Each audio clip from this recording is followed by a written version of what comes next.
I never thought I'd be making this video. How could you let it end up this way? Is there really nothing more you can say? I'm not taking another fucking dose from your denial today. I'm not willing to deal with someone who insists that they can never be wrong. So just keep on talking to the wall because I'm walking away.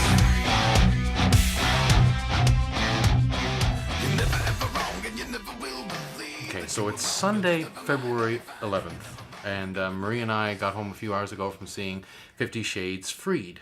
I'm sure most of you out there are familiar with the 50 Shades of Grey series, 50 Shades of Grey, 50 Shades Darker, 50 Shades Freed, the three films. When I first heard of these films, I wasn't really fond of the concept, but Marie really wanted to see them, so I said, okay, I'm going to give this a try, because I will try any film once, see if it's good, and I was taken by surprise by 50 Shades of Grey. So many people have talked about these films of being so racy, for one thing, also depicting acts of abuse and really extreme sexual situations and such.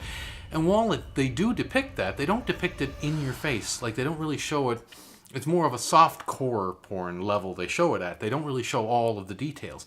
The most of the emphasis is on the psychological aspects, the psychological interplay between Christian Grey and Anastasia. I was very surprised at the quality of the character work done on this, and was taken also by surprise by just how well drawn Christian Grey was. Now, I need to qualify this. I have never read the books upon which these movies are based. I was really surprised at how Christian Grey was depicted. He was built as a much different character than the one I was expecting. He was actually a man who was very respectable. By his own admission, he has some psychological issues. The whole reason why he was trying to get her to sign this contract was so he could know where the boundaries were, so he wouldn't cross over them. And even negotiated the contract before it was signed with her. The whole thing was about this contract. The contract was not a take it or leave it deal. He was trying to make sure he doesn't go over the boundaries. If he didn't care about her boundaries, there would be no need for the contract. And that's something that a lot of people are not seeing. Now, I've now seen all three films. They do have this unusual sexual relationship. There's no doubt about that. It's not something that the average person would be into. It's not something I would be into. But it works for them. And I think that's what makes these films work so well. The films, not the books.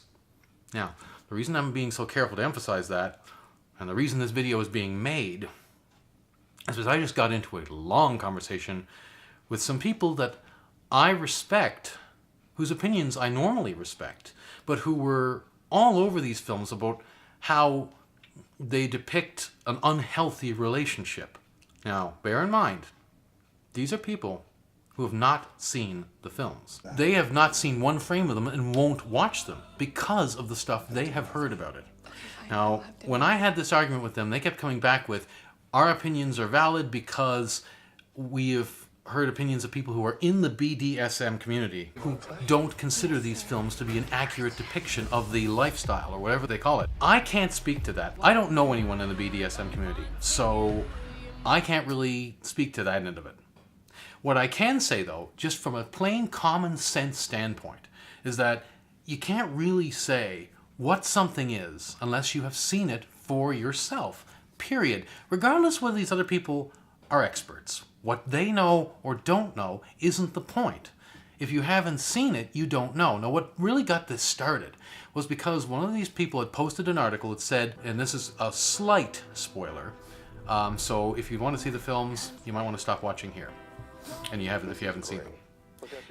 But at one point, Anastasia gets pregnant, accidentally. The article said that Christian Grey demanded that she get a C-section because he didn't want to share her vagina with the baby. I have no idea where that came from. I have to assume that has to be the book. Because I've seen the film, and I gotta tell you, if someone went into that film not knowing what a C-section was, they'd come out of it still knowing nothing about the existence of the C-section because the concept wasn't even mentioned in the film. Small spoiler alert. His reaction was to say, I'm not ready. He did say, I'm not ready to share you. He did say that.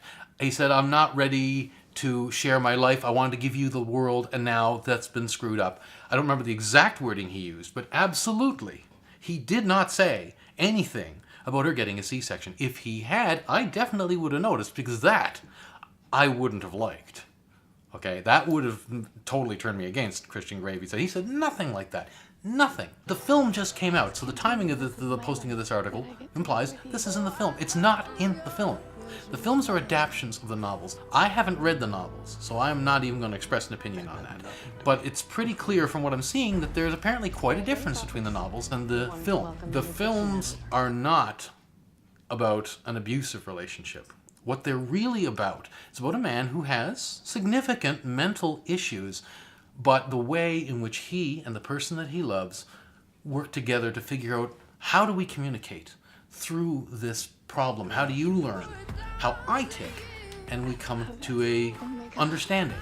Because by the end of the films, Christian Grey does not have all the power. Anastasia has her own power, believe me, and some of that stuff is pretty darn cool. How she puts some of his people in their place is actually cool to watch. No spoilers. See it for yourself. She's not submissive by any stretch of the imagination. She chooses to be where she is and makes very informed decisions about that. By the end of it, what you got the impression of, that Christian didn't need a submissive. He needed someone who wouldn't be submissive, but would still be willing to work with him and his needs as well. And that is what Anastasia was, and I think that's why he fell in love with her. He had submissives before this, didn't fall in love with any of them. First time he gets one that isn't submissive, that's when he starts taking notice. She is, but she isn't. You have to see the film to know what I mean, but that is the key to my point about these films. They are not what is depicted in the popular media. And I think, personally, these films are a really good example of how to build a healthy relationship with a person with unusual desires, unusual thoughts, unusual feelings, mental issues. How you build a respectful relationship around an unusual person. Basically, these films say it can be done if you go into it with your eyes open. And sometimes you catch somebody that's really something special when you do that. The bottom line is, 50 Shades of Grey, the films and the books, are like any other piece of fiction ever committed to any media throughout human history.